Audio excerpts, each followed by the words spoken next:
Mwaramutse mwese kaze kuri Pam Channel TV mu kino kiganiro special Saint Valentin. Uyu munsi tuza kuyaga urukundo. Turuhimbaze mu buryo bwose. Urukundo hagati y'abubakanye, urukundo rw'abagenzi, why not n'urukundo rwo kwikunda. Kaze rero tuyage, c'est parti.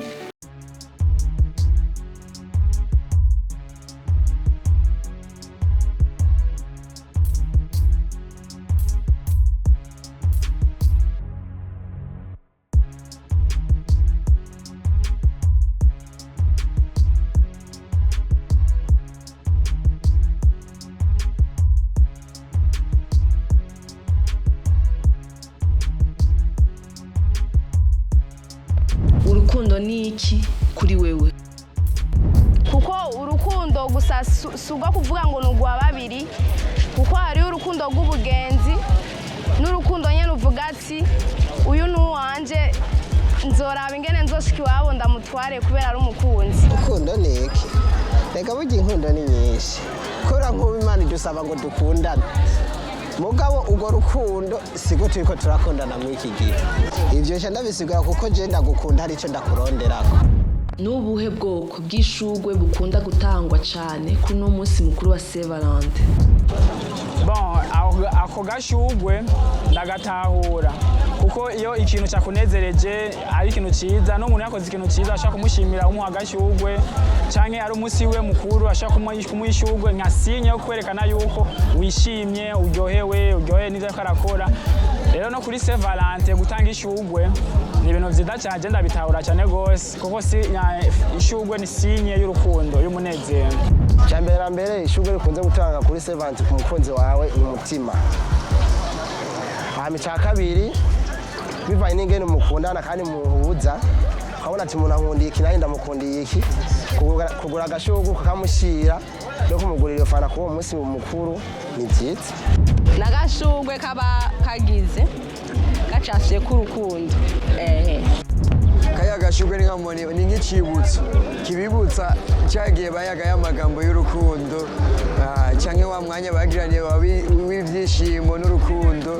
Ibyo byose ni birumba bica biza muri ensemble ya rya jambo Saint Valentin. Mbe ni bandi bahimbaza uyu munsi mukuru? Wowe uzowuhimbaza? Bon, umunsi wa Saint Valentin nk'uko babivuga ni umunsi w'abakundana. Rero uwo munsi ni umunsi ku bantu bose bavyumva kumwe, abantu bose bari mu rukundo bakundanye bakwiye kuja hamwe, nimba ari gusohoka bagasangira nk'indi misi mikuru uko ibimeze, abantu barasohoka bagasangira, bakaja ahantu nko kuri plage bagasangira bagasohoka.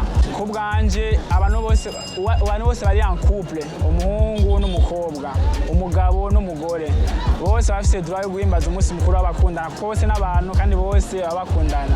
Ku bwanje mu bisanzwe Saint Valentin ihimbaza abakundanye gusa, je sinsi uwo nkundanye nawe.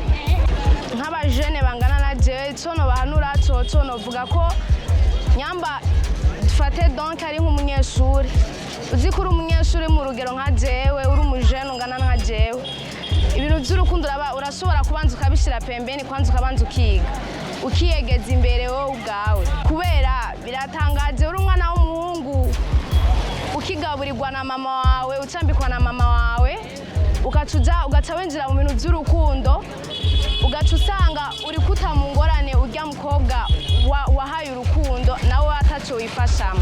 Saint Valentin mu bisanzwe novuga bayirekere nyene abafise ubwo buryo bwo guhereza ubwo rukundo abo bakunze. Abo kubera babihimbaza kuko babizi ko niho himbaza umunsi mukuru utazi.